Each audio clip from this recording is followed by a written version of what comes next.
Good morning, my dear students. Today in the live class, we have discussed the next chapter in biology, that is heredity and evolution. Okay, and before that, we can just recollect the things that we have studied in our previous chapters.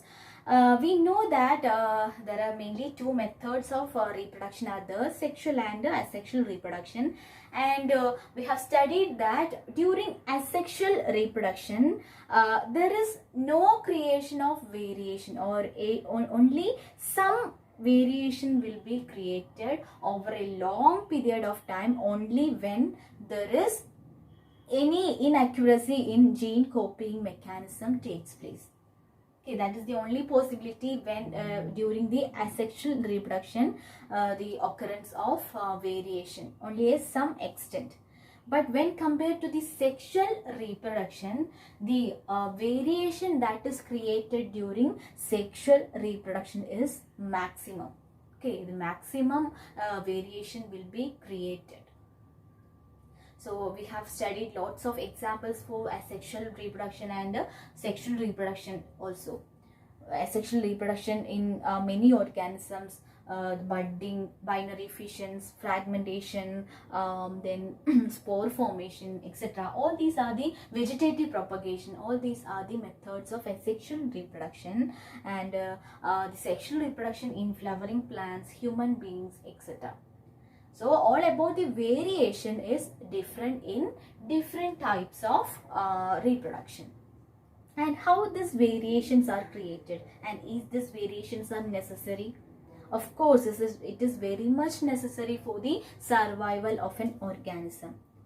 So in this chapter, we have to study about the heredity and how the features like traits are inherited from offspring, parent to offspring, like that. Okay, so first we can study about the accumulation of variation during reproduction. As we have already studied that during asexual reproduction, the exact copies of parents are created as a progeny, and only some extent of variation may be occurring after a long period of time when the any inaccuracies in the DNA copying mechanism takes place. And coming to the sexual reproduction, huge variation happens, and there is a figure which represents the creation of diversity over the succeeding generation. In that itself, first the parent organism give rise to two individuals that are somewhat similar, but only a particular extent, that means only a very few traits it is different, that is represented as different colors, and that two individual will again give rise to two individuals each, and will give rise to four offspring, and in that four offspring, each one will be different from each other. So that creates a variation, and this variation will be different in different individuals, and that is important for the survival of an organism in varying environmental conditions. Okay, and different individuals will be having different kinds of advantages, like if one kind of bacteria is having heat tolerance capacity, the other one will not be having, other one will be having cold tolerance capacity, like that. So each individual offspring will be having different characteristic traits. And the selection of variations by the environmental factors form the basic of an evolutionary process. So what is the selection of variants by the environmental factors? Because we know that there are changing environmental conditions will be occur. So only when there is a variation, the organism that have the ability to withstand that kind of environmental factors will survive. All others will extinct. So only if there is the selection of variation by the environmental factors, the evolutionary process takes place. Nature selects only the variable species. that have the ability to withstand any conditions. Okay, and there are two questions in your textbook. If a trait A exists in 10% of a population of an asexually reproducing species, and a trait B exists in 60% of the same population, which trait is likely to have arisen earlier? Without any doubt, we can say that the trait B will likely to have arisen earlier. Why? Because that trait is replicating and existing in a much higher percentage in population than trait than trait A. That's why the trait B population exists in much earlier, arisen much earlier than that of trait A. The next question is, how does a creation of variation in a species promote survival? That is, we have discussed now itself. Because variation enables the stability of a population in variable species.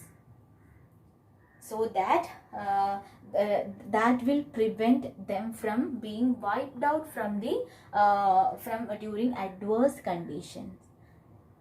So that thus the variation helps the species in survival. That is the reason why the species requires variation. So that's all about variation. That is the introduction about variation. And the next thing is about heredity. Heredity is the transmission of a character or trait from the parent to the offspring.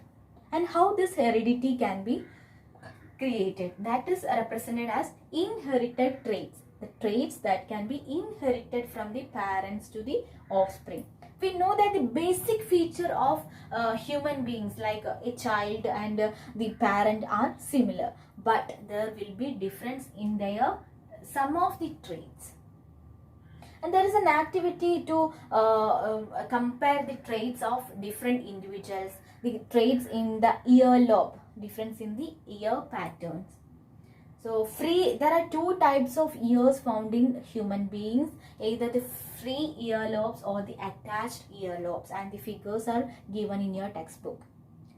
So the creation of variation as a result of the inheritance will be different in different individual. And we know that from the parent to the offspring, the 50% of genes are inherited from the mother and the 50% of genes are inherited from the father.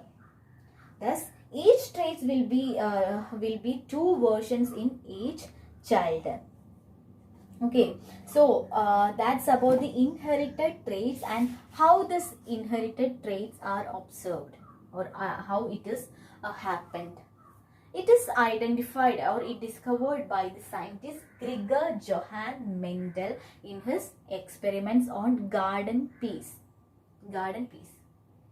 Okay, and he is known as the father of genetics.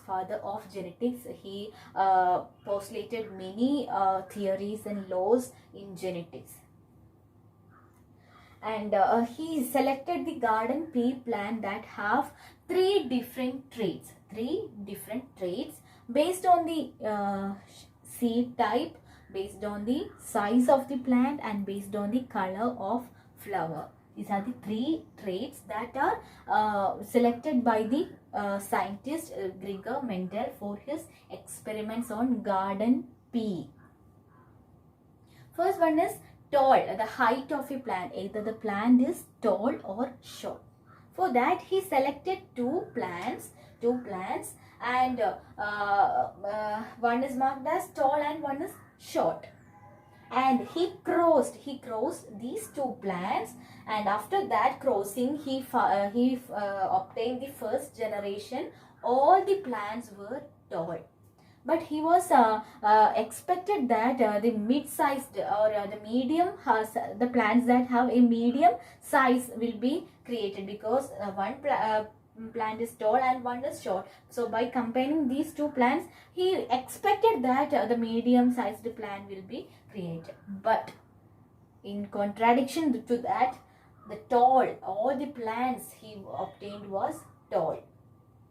The main thing of Gregor Mendel's experiment when compared to other experiments in this genetics field is he counted the number of progenies. He counted the number of progenies formed that have different traits.